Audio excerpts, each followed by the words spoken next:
اعوذ باللہ من الشیطان الرجیم بسم اللہ الرحمن الرحیم۔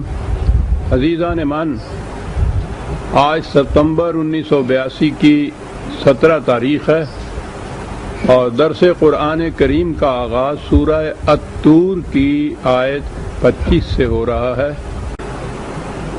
52/25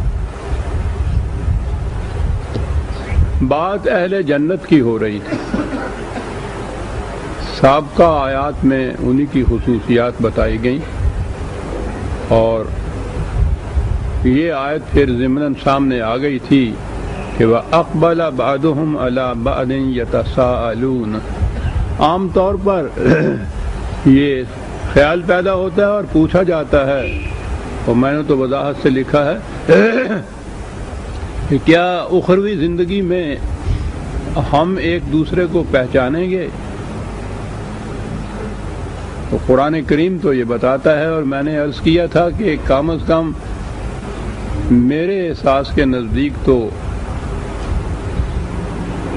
سب سے بڑا عذاب تو یہی ہوگا کہ اس دنیا میں ہم جن لوگوں کے سامنے بڑے معتبر، بڑے معتمد علیہ، بڑے دیانتدار، بڑے متقی پرہیزگار، ان کے دوست، ہمدرد، بہی خواہ بظاہر بنے رہتے ہیں اور دل میں ان کے خلاف عداوت، خصومت کے جذبات پرورش پاتے ہیں، بظاہر ہنس کے ملتے ہیں، دل میں یہ چیز ہوتی ہے کہ ذرا اس کا رخ پھیرے اور دیکھیے میں کس طرح چھرا گھومتا ہوں۔ دیانت اور امانت میں لوگوں کے اندر شہرت اور مقبولیت حاصل کر لی ہوتی ہے، اور وہ چوں بخلوت می روند آنکار دیگر می کنند، پوشیدہ زندگی بالکل ان کے خلاف ہوتی ہے۔ تو یہ سب کچھ یہاں تو چھپایا جا سکتا ہے اور چھپاتے رہتے ہیں ہم، آخر دم تک معتبر کے معتبر بنے رہتے ہیں۔ لیکن ایک وقت ایسا آ جائے جسے ہم آخرت کی زندگی کہتے ہیں، اور قرآن نے کہا کہ یہ ایک دوسرے ہوں گے، آمنا سامنا ہو جائے ان لوگوں کا کہ جن کو ہم بن کے کچھ اور دکھاتے تھے اور دل میں ان کے متعلق کچھ اور ہوتا تھا، اور قرآن کہتا ہے کہ جو کچھ دل میں ہوتا تھا وہ ابھر کر سامنے آ جائے گا۔ تو آپ سوچئے کہ وہاں یہ موجود ہوں جن سے ہم نے ساری عمر منافقت برتی، اور وہ خیالات جو ان کے خلاف دل میں ہمارے گزرتے تھے وہ ابھر کر نمایاں طور پر سامنے آ جائیں، تو سوچئے پہ کیا کیفیت ہو۔ یہاں اگر کہیں ایک دفعہ بھی ایسا ہو جائے کہ ہمارا جھوٹ کھل جائے، فریب نتر جائے، وہ لوگ سامنے ہوں جن کے سامنے معتبر بنے پھرتے ہیں، تو کیا کیفیت ہوتی ہے انسان کی۔ تو وہاں اگر ساری زندگی کے اس قسم کے بھید، اس قسم کی منافقت کھل کر سامنے آ جائے، اور وہ سب لوگ وہاں موجود ہوں جن کے سامنے ہم اتنے معتبر بنے بیٹھے تھے، تو کیا کیفیت نہیں ہوگی۔ میں نے عرض کیا ہے کہ میرے نزدیک تو وہ جہنم کا عذاب جسے کہتے ہیں اس سے ورے ہی یہ عذاب تو اس سے کہیں زیادہ شدید عذاب اور رسوا کن عذاب ہوگا تھا۔ رسوا کن عذاب قرآن نے بتایا ہے یہ، تو اس سے بڑی رسوائی اور کیا ہو سکے گی کہ جس حلقے کے اندر ہم اپنے آپ کو اتنا معتبر اور اتنا زیادہ متقی اور پرہیزگار بنائے پھرتے تھے، ان کے سامنے اصلیت ظاہر ہو جائے اور وہ سارا حلقہ وہاں موجود ہو۔ اس آیت میں قرآن کریم نے اہل جنت کے متعلق یہ بتایا ہے، وَأَقْبَلَ بَعْضُهُمْ عَلَى بَعْضٍ يَتَسَاءَلُونَ۔ قرآن کا انداز ہے، بات تو اتنی سی کہ ایک دوسرے سے وہ باتیں کریں گے، سوال جواب کریں گے، ٹھیک ہے، کہنا تو یہی تھا کہ وہ پہچانتے ہوں گے تو باتیں کریں گے۔ یہ انداز ہے قرآن کا، اقبلہ ہے، یعنی آگے بڑھ کر کسی کا استقبال کرنا۔ آہا آئیے، آپ تشریف لے آئے، بڑی خوشی ہوئی، ہمیں انتظار ہی تھا آپ کا۔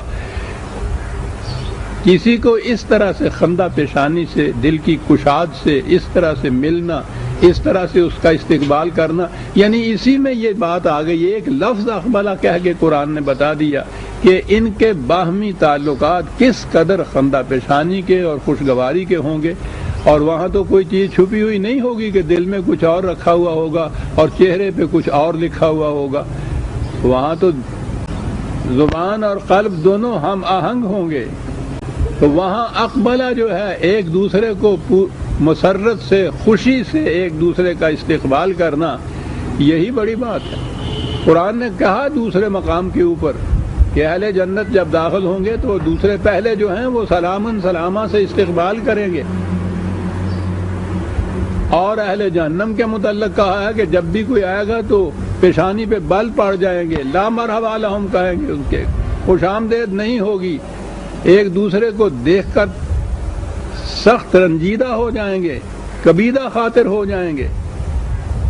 اور اہل جنت کے متعلق کہا ہوا ہے یہی کہ وہ ایک دوسرے کا استقبال سلامتی کی دعاؤں کے ساتھ کریں گے. وَقَالُوا إِنَّا كُنَّا قَبْلُ فِي أَهْلِنَا مُشْفِقِينَ. اور وہ کہیں گے کہ یہ جو ہمیں اللہ تعالیٰ تو بار بار یہ کہتے ہیں کہ تمہارے اپنے اعمال کا ہی نتیجہ ہے یہ جو جنت مل رہی ہے، لیکن مومن کا تو انداز یہ ہے کہ اس پہ بھی وہ یہ کہتا ہے فَمَنَّ اللَّهُ عَلَيْنَا، نہیں یہ خدا کا احسان ہی ہے جو اس نے ہم پہ کر دیا. اور یہی جذبہ شکر گزاری ہے حقیقت میں عزیزان ایمان. یہ بڑی چیز ہے، یہ جو قرآن کریم نے تاکید بھی کی ہوئی ہے، شکر گزار ہونا. یعنی ہمارے ہاں تو اب یہ ساری چیزیں رسمی ہو گئی ہیں نا، جیسے السلام علیکم رسمی ہو گئی ہے. اتنی عظیم چیز ہے کہ جب بھی آپ ملتے ہیں اس سے پہلی چیز یہ کہتے ہیں کہ میں تمہاری سلامتی اور امن کا خواہاں ہوں، میری طرف سے تمہیں کوئی گزن نہیں پہنچ سکتا. اور وہ جواب میں کہتا ہے وعلیکم السلام کہ میرا رد عمل بھی یہی تمہارے متعلق ہوگا. تو اگر دو افراد یا جو جماعتیں آپس میں ملیں اور ملتے ہی دل کی آواز ان کی ہو، منافقت کی آواز نہیں کہ میں تمہاری پیس کا، تمہارے امن کا، تمہاری مسرتوں کا خواہاں ہوں، کیسا معاشرہ وہ نہیں ہوگا صاحب. وہاں وہ کہہ یہ رہے ہیں کہ یہ جو کچھ خدا نے ہمیں دیا، میں نے کہا ہے نا کہ من اللہ علینا کہا ہے اگلی آیت میں، یہ اس کا احسان ہے جو اس نے ہمیں کیا. یہ کیوں ہوا؟ پہلے تو یہ پہلے ہی خود کہہ دیا قالوا انا كنا قبل فی اہلنا مشفقین. ایک خصوصیت یہ بتائی کہ ہم دنیا میں جو رہتے تھے ایک دوسرے کے ساتھ ہمدردی کے ساتھ رہتے تھے، بہی خواہی کے ساتھ رہتے تھے، شفقت اور محبت کے ساتھ رہتے تھے. یعنی ایک خصوصیت یہ بتائی فمن اللہ علینا، تو اس کے بنا پر اللہ تعالیٰ نے ہم پہ یہ احسان کیا کہ ہم جنت میں آ گئے. تو گویا اہل جنت کی خصوصیات میں پہلی چیز یہ بتائی کہ ہم آپس میں وہاں ایک دوسرے کے ساتھ محبت سے، شفقت سے، پیار سے، ہمدردی سے، غمخواری سے، اور پھر اس میں منافقت نہیں بلکہ خلوص سے ایک دوسرے کے ساتھ رہتے تھے. تو یہ بھی ایک چیز ہوئی جنت میں آنے کی. یہاں میں یہ عرض کر دوں کہ قرآن کریم اہل جنت کی جن خوبیوں کو گناتا ہے اور دوسری طرف اہل جہنم کے جن ذمائم اور جرائم کا ذکر کرتا ہے، تو پہلی بات اہل جنت کی جن خوبیوں کو گناتا ہے تو یہ نہیں ہے کہ ان کے اندر یہ خوبیاں، یہ صفات جنت میں جا کر پیدا ہوں گی. وہ ساری ان کی صفات اس دنیا کے اندر ہیں، ان کے اعمال اس دنیا کے اندر ہیں. اگر وہ انہیں کہتا ہے کہ دیانت دار، امانت دار، خلوص، محبت، شفقت، یہ ساری چیزیں، یہ نہیں کہ یہاں سے تو وہ ایسے ہی چلے جائیں گے اور جو ہی جنت میں داخل ہوئے اور یہ ساری چیزیں ان میں پیدا ہو گئیں، بلکہ یوں کہیے کہ یہ جنت میں جائیں گے وہ جن کی اس دنیا کی زندگی میں یہ خصوصیات ان میں پیدا ہو چکی ہوں گی. انہی کو اعمال صالحہ یا نیک عمل کہتے ہیں. تو جتنی اہل جنت کی جتنی صفات و خصوصیات قرآن نے گنائی ہیں وہ اس دنیا کے اندر ان کے اندر پیدا ہو چکی ہوتی ہیں. ان کے اعمال ایسے ہوتے ہیں، ان کی خصوصیات و صلاحیتیں اس قسم کی ہوتی ہیں. انہی کو وہ اپنے ساتھ وہاں لے کے جاتے ہیں تو وہ جنت میں داخل ہوتے ہیں. وہاں جا کے ان کو ایکوائر نہیں کرتے. وہ تو اور آگے بات ہے کہ پھر جنت کی زندگی میں مزید کیا کچھ وہ ایکوائر کریں گے. پروموشن میں جب لڑکا میٹرک سے کالج کے ایف اے میں جاتا ہے تو وہ میٹرک کی صلاحیتوں کی بنا پر ایف اے میں داخلہ لیتا ہے. جب کہتے ہیں کہ اس نے فرسٹ ڈویژن لی تھی یا ہائی مارک لیے تھے تو وہ میٹرک کی اپنی خصوصیات کی بنا پر وہ یہ کہا جاتا ہے. اب آگے جا کے اس نے جو ایف اے میں یا بی اے میں جو مزید علم حاصل کرنا ہے وہ وہاں کی اور بات ہے. داخلہ اس کا کالج میں وہ جو پچھلا امتحان یا پچھلی زندگی تھی اس کی میٹرک کی ان میرٹس کی بنا پر اگلی کلاس میں داخلہ ملتا ہے. تو جنت میں جو لوگ جائیں گے قرآن کریم میں ان کی خصوصیات بہت تفصیل سے ان کا ذکر بار بار ذکر آیا ہے. تو وہ ہمارے ذہنوں میں کچھ ایسا ہوتا ہے کہ یہ جنت میں کچھ لوگ ہوں گے، یہ ان کی بات ہے، یہاں والوں کی بات نہیں ہے. جس شخص میں جس گروہ میں یہاں وہ خصوصیات پیدا نہیں ہو چکی ہوں گی جو اہل جنت کی بتائی ہیں وہ جنت میں جا ہی نہیں سکیں گے.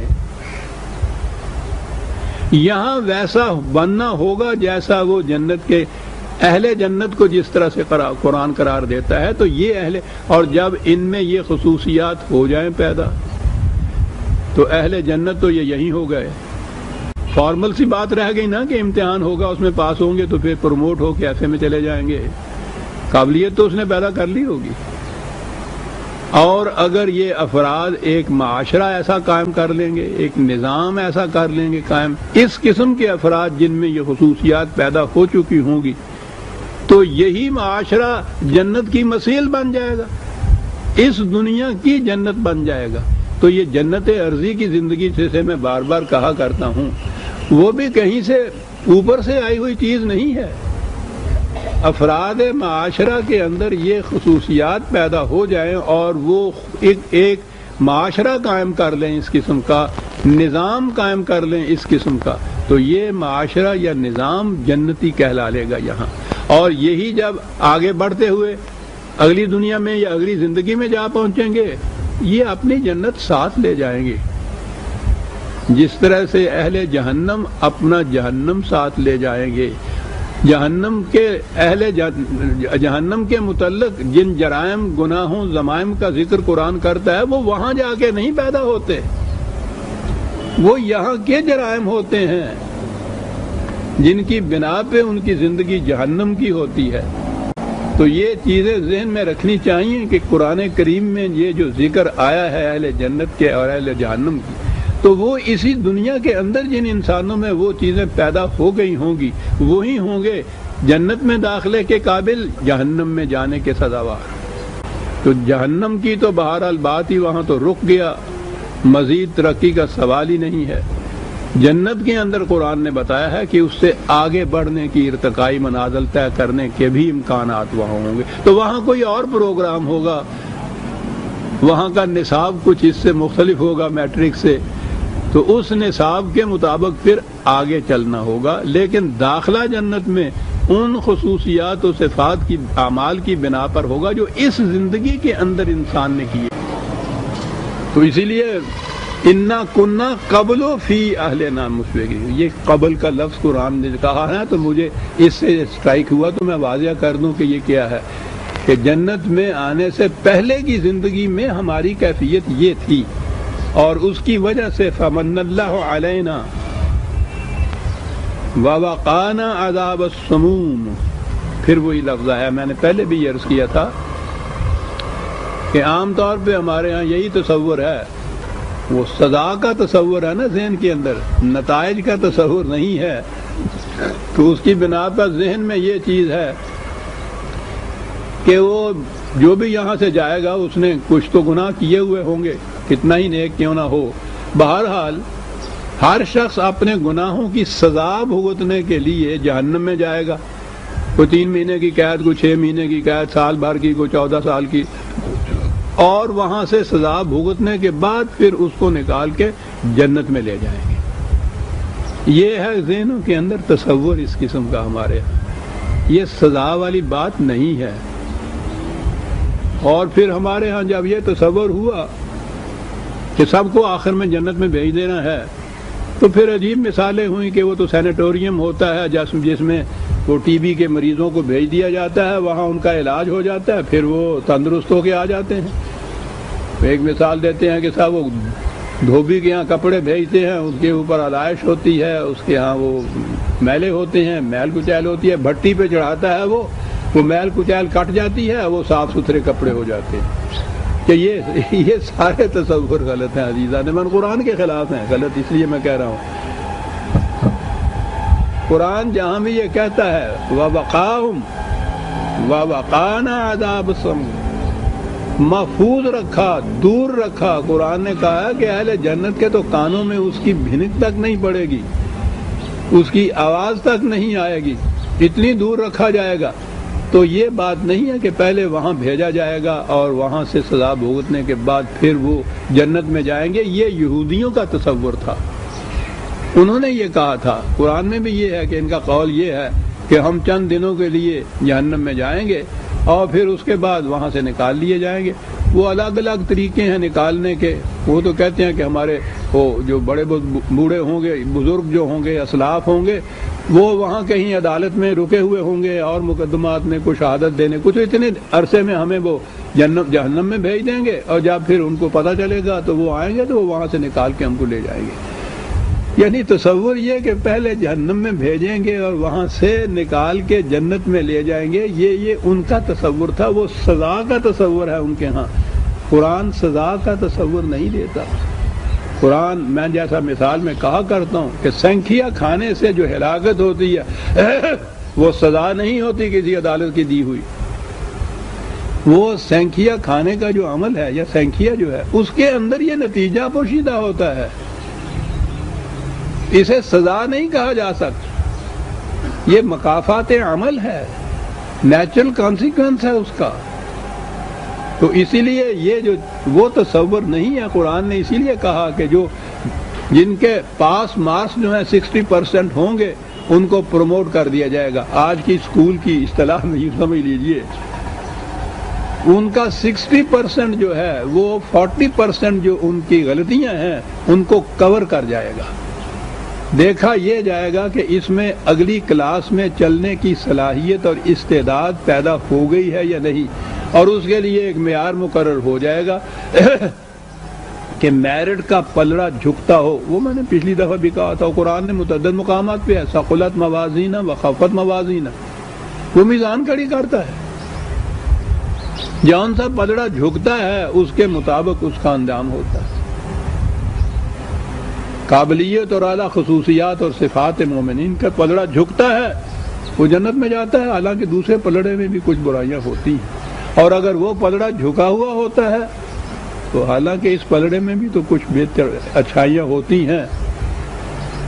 جو پاس مارکس حاصل نہیں کرتا ہے اس کے جو مارکس obtain کیے ہوئے ہوتے ہیں وہ بھی ضائع چلے جاتے ہیں۔ تو اصول جو ہے، تو میں نے عرض کیا ہے کہ یہ چیزیں تو کوئی کلاس ہوتی تو میں اس میں یہ عرض کرتا، یہ جتنی سائنٹیفک ڈسکوری ہمارے یہاں ہو رہی ہیں، یہ ایولیوشن کی، یہ دنیا کے بڑے بڑے سائنس اپنی تحقیق کے بعد اس نتیجے پہ پہنچے ہیں جو قرآن نے 1400 سال پہلے کہا تھا کہ ارتقاء کے سلسلے میں جس میں صلاحیت پیدا ہو گئی ہو اگلی منزل میں جانے کی، وہ اگلی منزل میں چلا جاتا ہے، حالانکہ اس میں بہت سے اسقام اور کوتاہیاں بھی ہوتی ہیں۔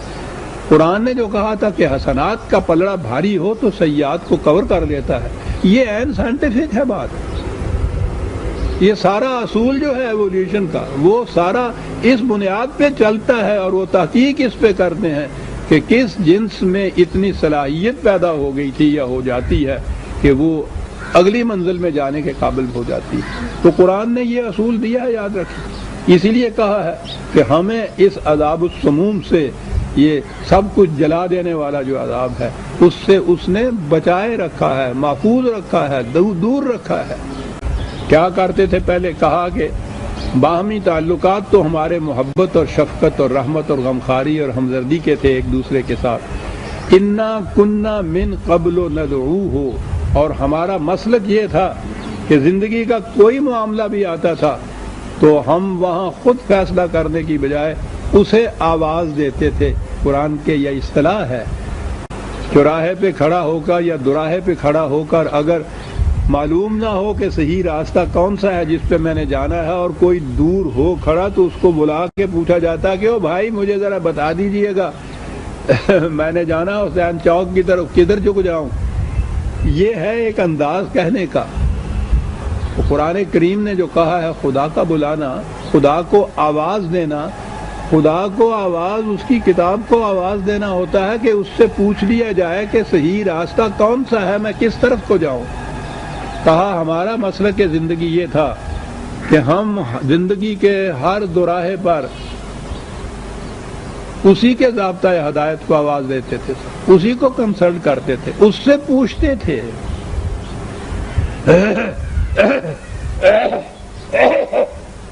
وہ آیت تو شروع میں آ گئی، گزر گئی تھی، پھر آئے گی، پھر عرض کر دوں گا کہ میرے بندے میرے متعلق پوچھتے ہیں تو ان سے کہو کہ انی قریب اجیب دعوت الداعی اذا دعان، وہ تو کہ ہر بلانے والے کی پکار کا میں جواب دیتا ہوں۔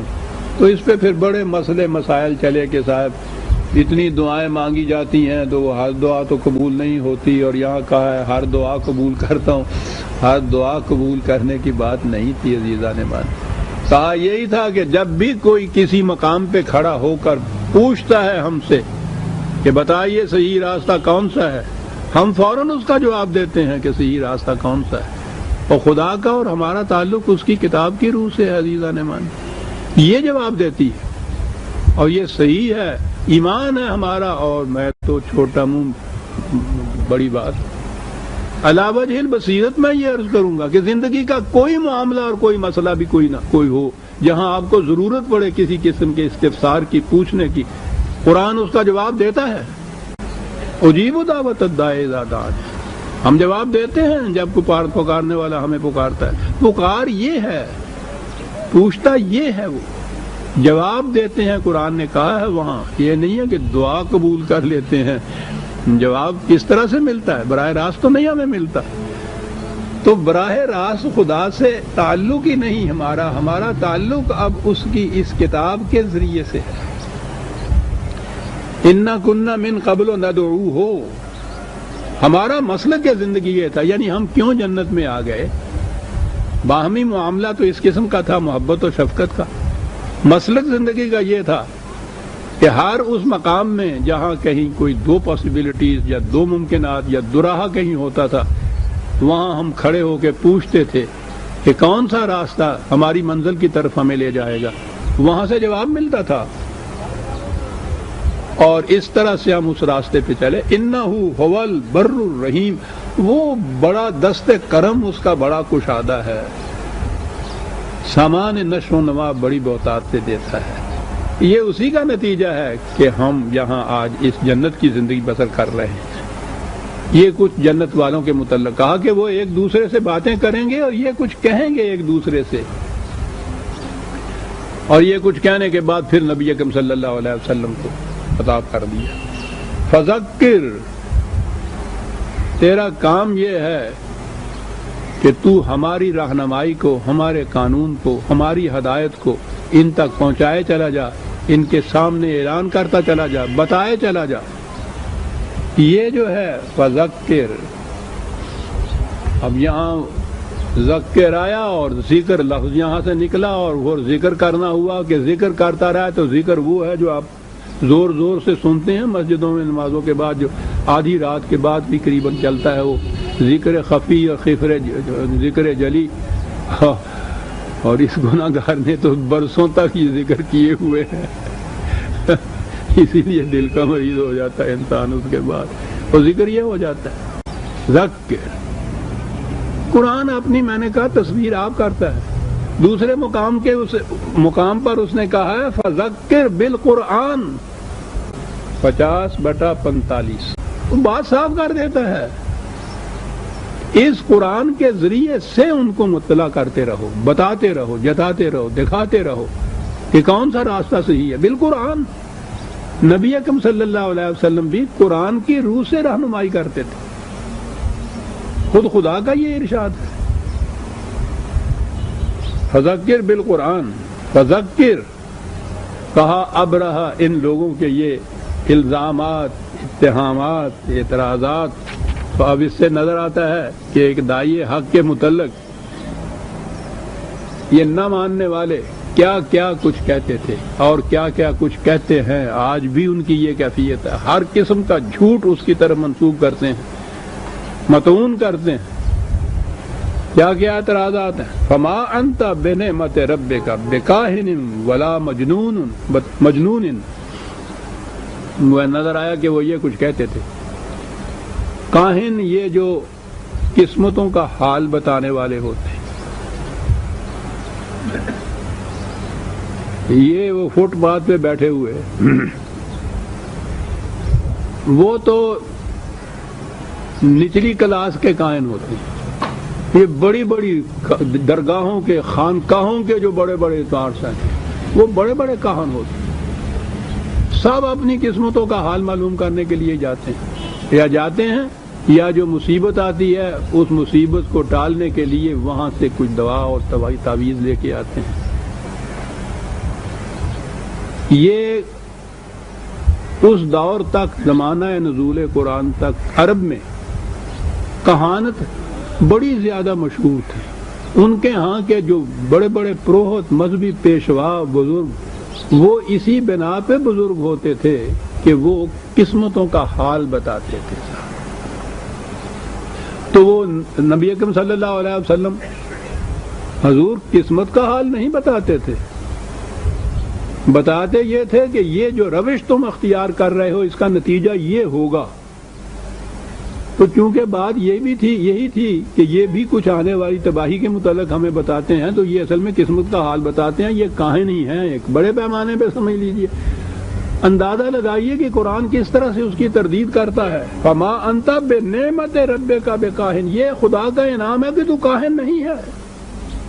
تو جو بھی یہاں قسمتوں کا حال بتانے کا دعویٰ کرتا ہے وہ کاہن ہے، خدا کی طرف سے وہ نہیں ہو سکتا، نہ وہ سنت نبوی کا پیروکار ہو سکتا ہے، کیونکہ خدا نے تو حضور کو کہا ہے کہ خدا کا انعام ہے یہ کہ تو کاہن نہیں ہے۔ نبوت اور کہانت میں بڑا فرق، ابھی آگے چل کے بات آتی ہے۔ پھر وہ کیا کہتے تھے؟ ولا مجنون، وہ کہتے تھے پاگل ہو گیا۔ میں نے آگے بھی کبھی بتایا تھا، تاریخ بتاتی ہے کہ وہ کس بنا پہ پاگل کہتے تھے۔ ہمارے ہاں مشہور ہے کہ یہ پاگل ہے، اسے اپنے نفع نقصان کا بھی کوئی ہوش نہیں ہے۔ تو جسے نفع نقصان کا ہوش نہ ہو اسے دنیا پاگل کہتی ہے۔ کسے پاگل کہتی ہے؟ تیری مت ماری ہوئی ہے ایسا، بس ذرا سا ہی تو کاغذ تھا جس کو ادھر سے ادھر کرنا تھا، 50,000 روپے وہ پڑا تھا تمہارے لیے، 1000 سمجھایا اس کو، اس کی سمجھ میں نہیں آتا، وہ کہتا پاگل ہو گیا یہ۔ رشوت کا 50,000 روپیہ کانوں کان کسی کو پتہ بھی نہیں چل سکتا تھا۔ تھوڑی سی ملاوٹ اس کے اندر اگر کر لی جائے، اسے ہم کہتے تھے دیکھیے چوگنے 8 گنے 100 گنا ہو جاتا ہے صاحب۔ ساری عمر گھسیٹ کرتا رہے گا اس دیانتداری کے بدلے میں، روٹی نہیں ملے گی اس دور میں۔ بتیرا سمجھایا تو اس کی سمجھ میں نہیں آتا، کیا نہیں سمجھ، نفع نقصان سمجھ میں نہیں آتا۔ نفع ان کے معیار کے مطابق، معیار ان کا ہے نا، نفع یہ ہے کہ ہر ناجائز طریقے سے جو حاصل ہو وہ نفع منافع، یہ حاصل نہیں کرتے ہو نقصان۔ یہ تو چھوٹے سے پیمانے کے اوپر تھا، یہ جو پیشکش تھی اس قسم کی جو ہم کہہ رہے ہیں کہ تھوڑی سی رشوت، تھوڑی سی ملاوٹ و آمیزش، نبی اکرم صلی اللہ علیہ وسلم کے متعلق تو انہوں نے یہ آفر کیا تھا کہ آپ چاہتے ہیں تو ہم پورے عرب کا بادشاہ آپ کو تسلیم کر لیتے ہیں، یہ تبلیغ چھوڑ دیجیے۔ اتنی بڑی آفر وہ دے رہے تھے۔ خود اپنے چچا نے یہ بات ابو طالب نے یہ کہی تھی کہ یہ کچھ کریں، اور پھر تھریٹ ساتھ تھا کہ یہ نہ کرو گے تو پھر تم دیکھو گے کہ ہم تمہارا جینا حرام کر دیں گے یہاں۔ تو خود انہوں نے کہا تھا یہ کہ بیٹا بڑے طاقتور اور سخت کی قسم کے یہ دشمن ہیں۔ انہوں نے کہا تھا کہ یہ بیٹا بڑے سخت قسم کے دشمن ہیں، بات تھوڑی سی ہے، اور پھر اتنا بڑا لالچ بھی تو ساتھ ہے۔ تاریخ ہمیں بتاتی ہے وہ فکرہ حضور کا وہ ہو سکتا ہے کہ آپ نے فرمایا تھا کہ یہ تو یہاں کی صرف بادشاہ دیتے، اگر ایک میرے ہاتھ پہ سورج اور دوسرے پہ چاند بھی یہ رکھ دیں تو میں اپنے اس دعوے سے باز نہیں آ سکتا۔ یہ حق کی آواز ہے، اس کو بیچا نہیں جا سکتا، میں بک نہیں سکتا۔ تو اتنی بڑی قیمت جو مل رہی ہو اور پھر بھی وہ نہ بیچے، تو انہوں نے تو کہنا ہی تھا نا کہ پاگل ہو گیا ہے۔ اصل میں جنون اور عقل کے معیار الگ الگ ہوتے ہیں۔ بڑا خوبصورت مصرع ہے، خلق پس دیوانہ ہو، دنیا دیوانے کے پیچھے کوئی پتھر مار رہا ہے، کوئی لکڑی مار رہا ہے، کوئی اینٹ مار رہا ہے، کوئی خلق پس دیوانہ ہو، دیوانہ بکارے، اور وہ اپنے کام میں مگن چلا جا رہا ہے، اس کو پرواہ ہی نہیں ہوتی کہ یہ کیا بک رہے ہیں، یہ کیا کر رہے ہیں۔ خلق پس دیوانہ ہو، دیوانہ بکارے۔ یہ دیوان کی در حقیقت کوئی دماغی خرابی نہیں ہوتی، یہ وہ دیوانہ ہے جس کے متعلق کہا ہے کہ دیوانہ بکار خیش ہوشیار، وہ ان سب سے زیادہ عقل مند ہوتا ہے۔ عقل اور دیوانگی کے معیار مختلف ہوتے ہیں، نفع اور نقصان کے معیار مختلف اور اوزان مختلف ہوتے ہیں، اس کے ترازو مختلف ہوتے ہیں۔ یہاں تو اس کاروبار میں جتنا نقصان ہوتا ہے ان کے معیار کے مطابق، اتنا ہی زیادہ فائدہ ہوتا ہے دوسرے معیار کے مطابق۔ ہاں تو خدا کا احسان یہ ہے کہ تو ان کے معیار کے مطابق مجنون پاگل نہیں ہے، ہم جانتے ہیں، کاہن بھی نہیں ہے۔ ہم یقولون شاعر، پھر کہتے ہیں کہ کوئی بات ہی نہیں، شاعر ہے۔ عربوں کے ہاں کوئی اور لٹریچر نہیں تھا، نزول قرآن سے پہلے عربوں کے ہاں کوئی کتاب ہی نہیں تھی، عجیب صورت ہے۔ اور زبان میں عرض کر چکا ہوں کہ دنیا کی کوئی زبان، خواہ وہ آج زندہ ہے یا مردہ ہو چکی ہے، عربی زبان کا مقابلہ ہی نہیں کر سکتی تھی بغیر لٹریچر کے، بغیر کسی تحریری دستاویز کے۔ یہ زبان یہ کس طرح سے قائم تھی اور آگے بڑھ رہی تھی؟ شاعروں کے سر کے اوپر۔ اور شاعروں کے متعلق ان کا یہ بھی عقیدہ تھا کہ آتے ہیں غیب سے یہ مضامین خیال میں، غالب سریر خامہ نوائے سروش ہے، یہ وہیں کا خیال ہے ایرانیوں کا، اس کو وہ الہام سمجھتے تھے۔ سروش الہامی فرشتے کو کہتے ہیں یہ ایران والے۔ تو یہ کیفیت اب بھی ہمارے ہاں اس کو وجدان کہتے ہیں، انٹیویژن کہتے ہیں، غیب سے خیالات آتے ہیں۔ وہ کہتے تھے کہ یہ بھی جو یہ کہتا ہے یہ شخص معاذ اللہ نبی اکرم صلی اللہ علیہ وسلم کہ یہ خیالات میرے نہیں ہیں، مجھے تو غیب سے آتے ہیں، وہی ہوتی ہے، تو وہ کہتے تھے کہ یہ بھی شاعری، یہ شاعری ہے جو یہ کہہ رہا ہے۔ تیرا پتہ نہ پائیں تو ناچار کیا کریں، وہ کیا کہتے ہیں اور وہ کہتا ہے ما ینطق عن الہویٰ، جو کچھ میں کہہ رہا ہوں اس میں میرے خیالات کا دخل ہی نہیں ہے۔ تو پھر یہ کہاں سے آتے ہیں وہ اور کیا سمجھتے؟ سمجھنے کی کوشش نہیں کرتے تھے، سمجھ میں تو آ سکتی تھی بات، وہ یہی کہہ سکتے تھے کہ شاعری ہے، انٹیوشن ہے، وجدان ہے، نزائے سروش ہے، ہم یقولون شاعر۔ اور اگلی بات ہے، اور کہتے یہ ہیں کہ شاعر جو ہے اس کی بات کو سیریسلی لینا کیا، وہ تو شاعری ہے۔ ہمارے ہاں بھی اب تک یہی کہتے ہیں کہ وہ شاعری کر رہا ہے، یعنی جو چیز ناممکن العمل ہو، وہیں توہمات میں ہو، خیالات میں ہو، مضامین آفرینی ہو، اس کے متعلق ہوتا ہے شاعری ہے، یعنی سیریسلی نہیں لیتا آدمی اس کو۔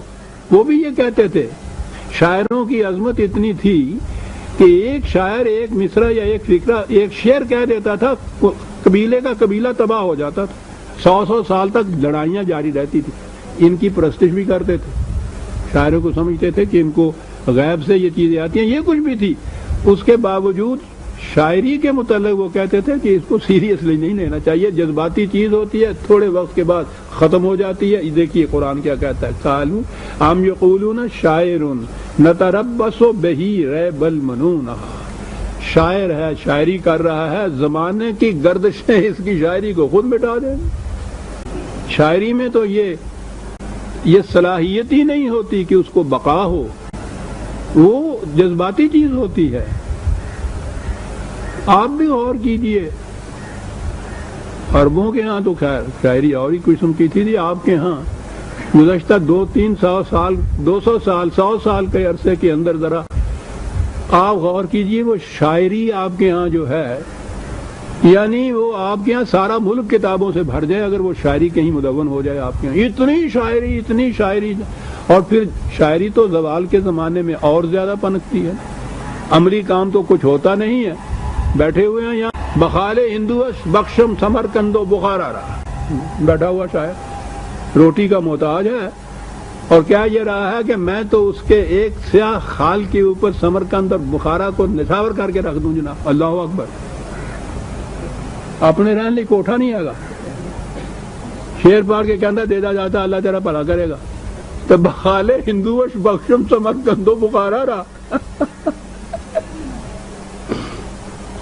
انہوں نے کہا اس کی باتوں کے اوپر تم جاتے ہو، کیا بات، نہ تربص و بہی ریب المنون، زمانے کی گردشیں خود مٹا دیں گی، تو وری کیوں کر رہے ہو، اتنا پریشان کیوں ہو رہے ہو؟ جواب ملتا ہے قل تربصو، ان سے کہہ دو کہ ٹھیک ہے انتظار کرو، انی معکم من المتربصین، اور میں اپنی جگہ انتظار کرتا ہوں۔ یہ چیز میں بھی انتظار کرتا ہوں، یہ شاعری کی انتظار نہیں ہے، مختلف مقامات پہ یہ چیز آئی ہے قرآن کریم میں، ان سے جب کہا جاتا ہے، وہ بہت زیادہ جب جھگڑتے تھے، کسی طرح سمجھنے کی کوشش نہیں کرتے تھے، مخالفت جاری رکھتے تھے، تو آخر میں یہ کہا جاتا تھا ان سے کہ دیکھو بھائی جھگڑنے کی بات کچھ نہیں، ایک پروگرام میں پیش کر رہا ہوں، اس کے برعکس دوسرا پروگرام تم پیش کر رہے ہو، میرا دعویٰ یہ ہے کہ میرے پروگرام کا نتیجہ جو ہے وہ خیر و برکت کا نتیجہ ہے، خوشگواریاں خوشحالیوں کا نتیجہ ہے، تم کہتے ہو کہ نہیں یہ باطل ہے، ہمارا پروگرام ہے اس کا نتیجہ جو ہے یہ ہے خوش بختیوں کا نتیجہ۔ کہنے لگے کہ دو متضاد پروگرام ہیں، دو متضاد دعوی ہیں ہمارے، فیصلہ کیسے ہو؟ سمجھانے کی کوشش کی، تم سمجھتے نہیں ہو، تو اب کیا طریقہ ہے، طریقہ کیا بات؟ عزیزان من، یہ ہے دین، واز نہیں ہے۔ قل یا قوم اعملوا علی مکانتکم انی عامل۔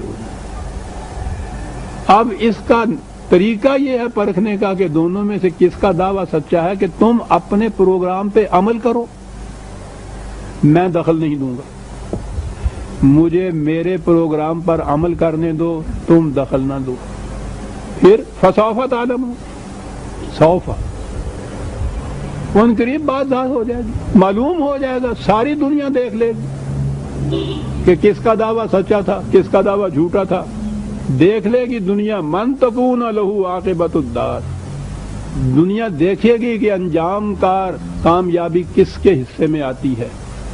اور میں یہ اس لیے اس دھڑلے سے یہ دعویٰ کر رہا ہوں کہ قانون قدرت، قانون فطرت، خدا کا قانون یہ ہے، انہ لا یفلح الظالمون، کہ ظالم کی کھیتی پنپ نہیں سکتی۔ میں اس لیے یہ دعویٰ کرتا ہوں کہ تم ظلم پہ مبنی ہو، تمہاری کھیتی پنپ نہیں سکتی، لیکن میں اب باتوں سے نہیں، واز سے نہیں، دلائل سے نہیں، وہ تم سنتے نہیں ہو، سیدھی سی بات ہے، تم اپنی جگہ اپنے پروگرام پہ عمل کرو، مجھے میرے پروگرام پہ عمل کرنے دو، یہ بات ظاہر ہو، صاف ہو جائے گی انجام کار کہ کس کا پروگرام سچ پر مبنی ہے۔ یہ ہے طریقہ،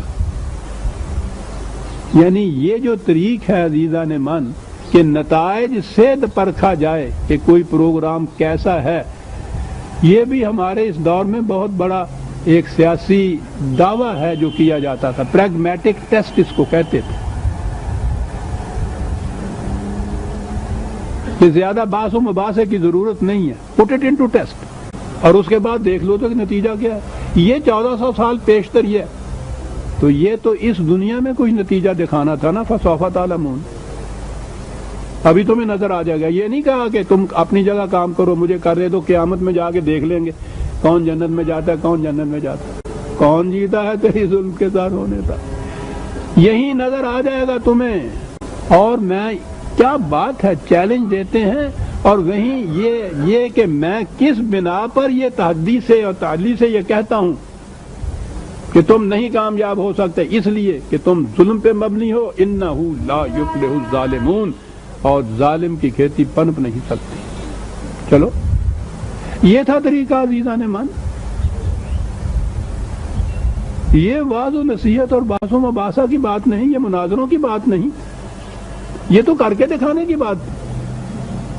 اسلام کی افضلیت ثابت کرنے کے لیے سب چلا جا رہا ہے، ایسا بحثیں ہو رہی ہیں، مناظرے ہو رہے ہیں، سیمینار مقرر ہو رہے ہیں، سب کچھ ہو رہا ہے. انی عامل کوئی نہیں کہتا کہ ہم عملاً اس دین کی افضلیت اور فوقیت ثابت کر کے دکھائیں گے.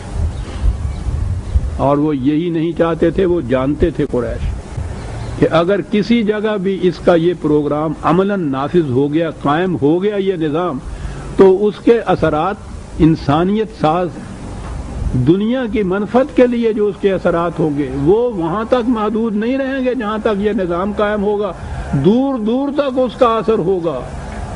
یہاں کا بھی غریب اور غلام مظلوم جب دیکھے گا کہ وہاں کا غریب میرا بھائی جو وہاں گیا تھا وہ تاجدار بن رہا ہے، کون یہاں آرام سے بیٹھ جائے گا؟ ان میں سے انقلاب برپا کر دیں گے ورنہ چھوڑ کے چلے جائیں گے.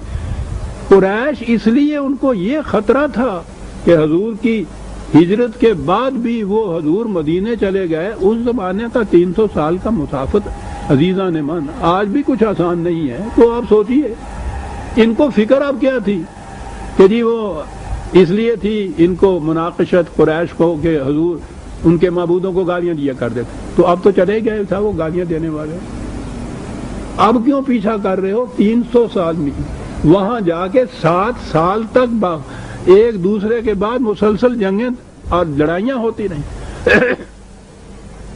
کیا بات تھی کہ یہ ہو نہ جائے آشکارا شر پیغمبر کہیں. ہاں جی میں نہیں سمجھ سکا جی. 300 ہاں میں آپ نے غلطی میری نکالی. 300 میں نے کیا کہا تھا؟ ہاں جی مسافت کا اندازہ ہے. یہ ہے طریق دین کے، اپنے دین کے کی صداقت، اس کی کامیابی کو ثابت کرنے کا کہ عملاً نافذ کر کے بتاؤ اس چیز کو. آج ساری دنیا میں جو آپ کے میں بار بار یہ کہا کرتا ہوں کہ مغرب کی قوتیں بھی بڑی کوشش کرتے ہیں کہ آپ کے ہاں وہ مذہب پھیلے جس نے دین سے بیگانہ آپ کو بنا رکھا ہوا ہے، کہیں دین نہ پھیل جائے آپ کا. دین تو عزیزان من اتنے سے خطے میں مدینہ منورہ میں ہی مملکت قائم ہوئی تھی نا. 12 لاکھ مربع میل پر تو حضور کے خود زمانے میں یہ پھیل گئی تھی. 22 لاکھ مربع میل تھا حضرت عمر رضی اللہ تعالیٰ عنہ کا ہندوستان تک کا علاقہ جو تھا، وہاں تک آپ پہنچے تھے. مصر، بازنطینی امپائر، ایرانی، یہی علاقے اس زمانے میں مہذب اور متمدن ہوتے تھے. سارے کے سارے یہ چیز نہیں تھی کہ فوجوں نے فتح کیے تھے. اس نظام کے جو خوشگوار نتائج دیکھ رہی تھی باقی دنیا، اس کی وجہ سے وہ دنیا جھک رہی تھی اس کی طرف. تو وہ یہ کہتے تھے کہ کوئی بات نہیں ہے، یہ شاعر ہے، گردش زمانہ اس کو خود ختم کر دے. اور آپ کہتے تھے کہ بہت اچھا تم انتظار کرتے ہو. میں بھی انتظار کرتا ہوں. انتظار یہ نہیں ہے کہ تم چپ کے بیٹھے رہو، میں بھی چپ کے بیٹھے رہتا ہوں. انتظار کے یہ معنی ہے کہ تم اپنے پروگرام پہ عمل کرو، مجھے میرے پروگرام پہ عمل کرنے دو، نتائج خود بتا دیں گے ساتھ. یہ ہے عزیزان مان اسلام کی حقانیت اور صداقت کو ثابت کرنے کا طریقہ. کہا کہ ام تامرہم احلامہم ام ہم قوم طاغون. کہا کیا یہ عقل و فکر کی بنا پر سوچ سمجھ کے یہ بات کہہ رہے ہیں کہ تم غلط کہہ رہے ہو اور ہم صحیح ہیں؟ کیا یہ عقل و فکر کی بنا پر؟ عقل و فکر کی روح سے اگر خالی ذہن ہو کر یہ سوچتے کبھی یہ روش اختیار نہ کرتے. بات ساری یہ ہے کہ ان کے مفادات پر اس کی زد پڑتی ہے. پوچھو نہیں کہ قریش کس مقام پر تھے. کعبے کے متولی ہونے کی وجہ سے ان کی پرستش ہوتی تھی. ساری دنیا کے تجارت کے قافلے جیسے لٹتے تھے، ان کی بھیڑ بکری کی طرح بھی کوئی بری نگاہ سے نہیں دیکھ سکتا تھا. کعبے کے متولی اتنے خوشحال، اتنے غلام ان کے ہاں ساتھ کام ہی کچھ نہیں کرتے تھے خود. اس قسم کی آمریت یہ ساری چھنتی نظر آتی تھی. پہلے تو نسبی خصوصیت جو تھی صرف قریش ہونے کی بنا پر وہی ختم ہو جاتی تھی. کہا یہ قوم طاغون، یہ سرکش قوم ہے، یہ مفادات پہ زد پڑتی ہے، سرکشی ہے ان کی جو اس طرف نہیں آنے دیتی۔ یہ بات نہیں کہ انہوں نے عقل و فکر کی روح سے ٹھنڈے دل سے سوچا ہے اور پھر اس نتیجے پہ پہنچے ہیں کہ نہیں صاحب یہ غلط ہے جو کچھ کہہ رہا ہے، ہم جو کچھ کہہ رہے ہیں وہ صحیح ہے، یہ بات نہیں ہے۔ دوسرے مقام پہ قرآن نے فرعون کے متعلق ایک بات کہی ہے، قوم فرعون کے متعلق تمام دلائل و براہین جتنے تھے وہ سامنے لے آئے حضرت موسیٰ علیہ السلام۔ اس کے بعد اللہ تعالیٰ نے یہ کہا ہے وَجَاهَدُوا بِهَا، کہ اس کے باوجود یہ اس سے انکار کیے چلے جا رہے ہیں، بلکہ انکار سے بھی زیادہ سخت لفظ ہے یہ، ضد کے اوپر اڑے ہوئے یہ کیے چلے جانے۔ کہا ہے کہ وَاسْتَيْقَنَتْهَا أَنفُسُهُمْ ظُلْمًا وَعُلُوًّا، اندر سے دل تو ان کا مانتا ہے کہ بات یہ ٹھیک کہتا ہے، لیکن یہ جو رعونت، علو، برتری، حکومت، دبدبہ، یہ اس طرف آنے نہیں دیتا، یہ راستے میں روک بن جاتا ہے۔ بڑی عجیب چیز ہے، یہ کچھ اتنے بدھو نہیں ہوتے کہ ان کو یہ بات سمجھ میں نہ آئے جو یہ کہہ رہا ہے کہ اگر ان غلاموں کو اتنا دباؤ گے تو ایک دن یہ اٹھ کھڑے ہوں گے۔ یہ بات نہیں ہے، سمجھ میں آتی ہے، لیکن یہ تو اپنا مفاد خیش، یہ علو و برتری اور کبریائی اور تکبر اور رعونت، سرکشی، یہ نہیں ماننے دیتی سر۔ ہم قوم طاغون، یہ وجہ ہے اس کی۔ ہم یقولون تقولہ بل لا یؤمنون، یہ کہتے ہیں کہ یہ یوں ہی دعوی ہے کہ مجھ پہ وحی نازل ہوتی ہے، خدا کی طرف سے یہ چیز آتی ہے۔ فیصلہ پہلے کیے ہوئے ہیں کہ ہم نے ماننا ہی نہیں ہے۔ من حرامی حجتاں ٹیر، وہ من حرامی ہے انہوں دا۔ اب یہ ساری چیزیں جتنی بھی ہیں یہ سب حجتیں ہیں۔ ایک بات یہ بھی کہتے ہیں کہ یہ خدا کی طرف سے وحی نہیں ہے، یہ اس کے اپنے ہی بنائی ہوئی چیز ہے، خود اس کا اپنا وضع کردہ ہے جسے یہ خدا کی وحی یا قرآن کہتا ہے، فوراً اس کا جواب۔ اور یہ تو قرآن نے متعدد مقامات کے اوپر یہ دعویٰ کیا ہے فَلْيَأْتُوا بِحَدِيثٍ مِثْلِهِ إِن كَانُوا صَادِقِينَ۔ کہا ہم تو بار بار ان سے کہتے ہیں کہ اگر یہ ایک انسان کا بنایا ہوا ہے جو کچھ یہ میں پیش کر رہا ہوں خدا کا نہیں، تو تم سارے انسان مل کے اس کی مثل 10 آیتیں بنا دو، 4 آیتیں بتا دیا، بے حدیث کہا ہو، ایک ہی بات اس جیسی لے آؤ۔ پھر وہی دعویٰ ہے لاؤ۔ عزیزان امان، عجیب چیز ہے کہ قرآن میں اتنے مقامات پر یہ ان کو چیلنج دیا ہے، اور یہ ایک بہرحال ایک عربی زبان میں لکھی ہوئی ایک چیز یا کہی ہوئی ایک چیز تھی نا، عربی زبان تو ان کی تھی، اور پھر ان کے ہاں کے وہ شاعر، ان کے قصیدے تو کعبے پہ لٹکائے جاتے تھے۔ ان کو چیلنج دیا جا رہا ہے کہ لاؤ اس کی مثل، تم آ جاؤ، تمہارے ساتھی آ جائیں، جن کو اور بلانا چاہتے ہو ساتھ بلا کے لے آؤ، 10 آیتیں اس جیسی لے آؤ تم بنا کے۔ یعنی وہ 82 لڑائیاں تو لڑ سکتے تھے ان کے ساتھ، 10 آیتیں لانے کا چیلنج قبول نہیں کرتے تھے۔ اور 1400 سال سے یہ چیلنج ساری دنیا کے سامنے ہے۔ یہ 300 سال تک صلیبی جنگیں تو لڑ سکتے ہیں۔ ان کے ہاں بڑے بڑے اسکالر ہیں عربی زبان کے، آج بھی بڑے بڑے اسکالر موجود ہیں۔ یہ چیلنج آج بھی موجود ہے۔ اسلام کو یا مسلمانوں کو معاذ اللہ شکست دینے کے لیے اس سے اور موضوع میدان کون سا ہو سکتا ہے کہ چیلنج ہے قرآن کا یہ کہ اس کے من جانب اللہ ہونے کی دلیل یہ ہے کہ کوئی انسان، انسانوں کا گروہ بھی مل کے اس کی 10 آیتوں جیسی آیتیں نہیں بنا سکتا، یہاں ایک آیت بھی کہتا ہے۔ تو کچھ ایسی ہی بات ہے نا، میں نے عرض کیا ہے کہ پہلے دور کے اور خود ان کے ہاں کے جو عربوں کے ہاں کے علماء یا سکولر تھے، ان کو تو چھوڑیے، اس دور میں ہمارے ہاں مستشرقین ان کے ہاں کے اتنے بڑے کا لینز لیکسیکون، یعنی عربی زبان کا لغت جو ہے، اور بہرحال میں نے بھی اپنا لغت لکھا تو جتنی لغات تھے ان کو دیکھنے کا موقع ملا، نہایت سائنٹیفک طریقے کے اوپر بہترین لغت ہے اس کا۔ اور پھر یہ گب جیسے، وان کریمر جیسے، یہ اتنے بڑے اسکالر ہیں عربی زبان کے ساتھ۔ یہ چیلنج کوئی قبول نہیں کر رہا، آج تک نہیں قبول کیا جا سکا۔ یہ تو اسکالر جو ہے وہ طے نہیں کر سکے کہ یہ لینگویج جو ہے یہ نثر ہے یا یہ شعر ہے. کہتے ہیں وہی کی زبان ہی کچھ مختلف ہوتی ہے. بہرحال ان سے کہا کہ ان کانوا صادقین، ان سے کہو کہ اگر تم سچے ہو اپنے دعوے میں کہ یہ اس نبی کا اپنا بنایا ہوا خدا کی وحی نہیں ہے، اس جیسی کوئی ایک ضابط قانون کی بات لے آؤ، بنا کے بات طے ہو جائے گی، صاف ہو جائے گی. کہا یا ان کو اپنی طرف توجہ دلاؤ ان سے. ام خلقوا من غیر شیء ام هم الخالقون، ان سے کہو کوئی چیز جو پیدا ہوتی ہے، کریٹ ہوتی ہے، تخلیق ہوتی ہے، ان سے کہو کہ تم بھی مخلوق ہو. کیا تم آج خود پیدا ہو گئے ہو؟ بتاؤ، خود پیدا ہو گئے ہو یا تم نے خود اپنے آپ کو پیدا کیا ہے؟ جہاں کوئی مخلوق ہوگی خالق ماننا پڑے گا. اب قرۂ ارض پہ انسان سے بڑا تو کوئی اور مخلوق ہے نہیں. انہی سے کہا گیا کہ تم اپنے متعلق بتاؤ، آج خود وجود میں آ گئے ہو یا تم نے خود اپنے آپ کو پیدا کر لیا ہے؟ اس کا تو دعویٰ ہی کوئی نہیں کر سکتا. تو خالق کا تصور آئے گا نا آپ کے ذہن کے اندر کہ خالق کی ہستی ہے، اسی کی طرف تو یہ دعوت دیتا ہے.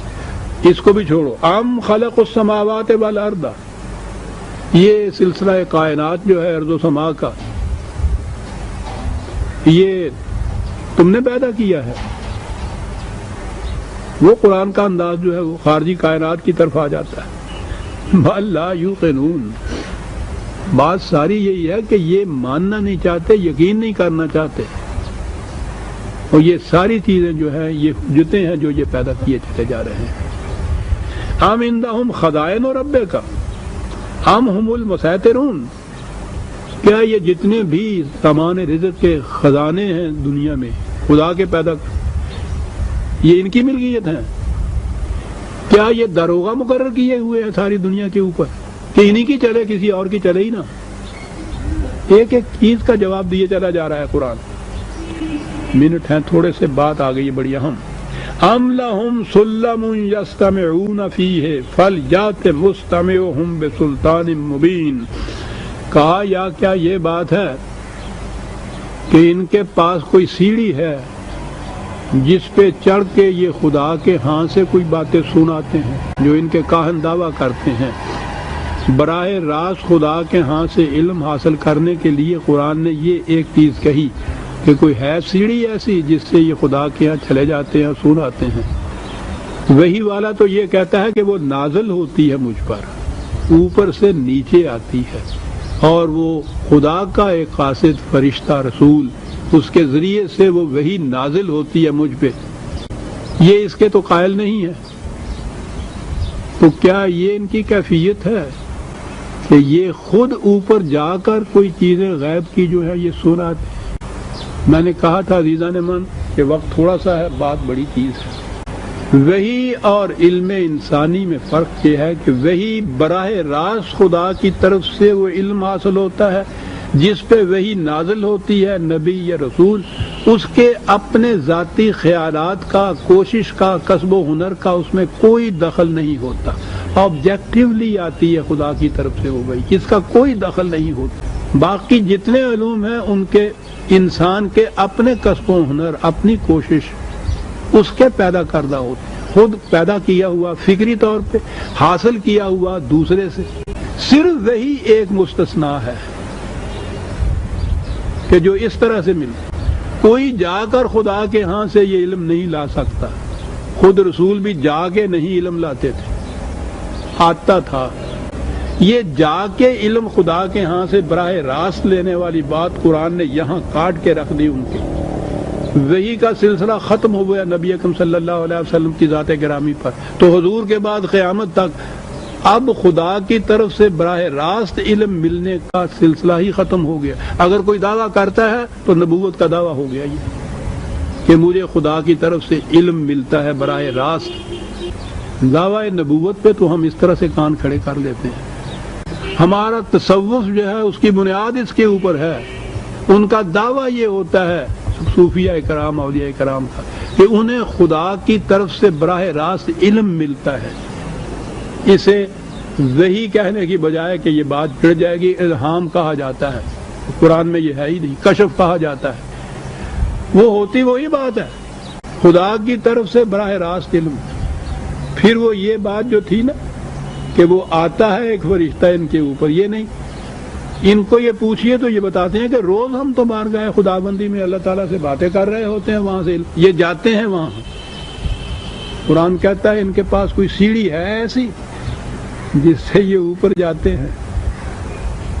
یہ کہتے ہیں کہ ہاں صاحب، ہمارے پاس جو ہمارے علم کا ہے وہ ریاضتیں، وہ مجاہدے، یہ جو تصوف کی چیزیں ہیں ان کی روح سے ہم خدا تک جاتے ہیں اور وہاں سے براہ راست خدا سے یہ علم حاصل کر کے آتے ہیں۔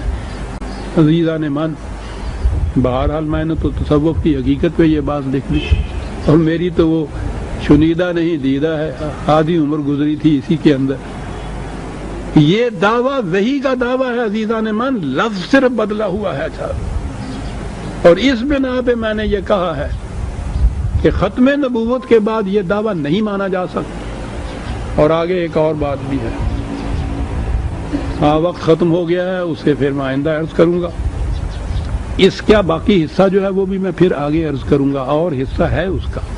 یہ سورہ طور کی آیت 38ویں ہے جو ہمارے زیر درس ہے، اسی سے ہم آئندہ درس میں بات چلائیں گے۔ ربنا تقبل منا انک انت السمیع العلیم۔ شکریہ۔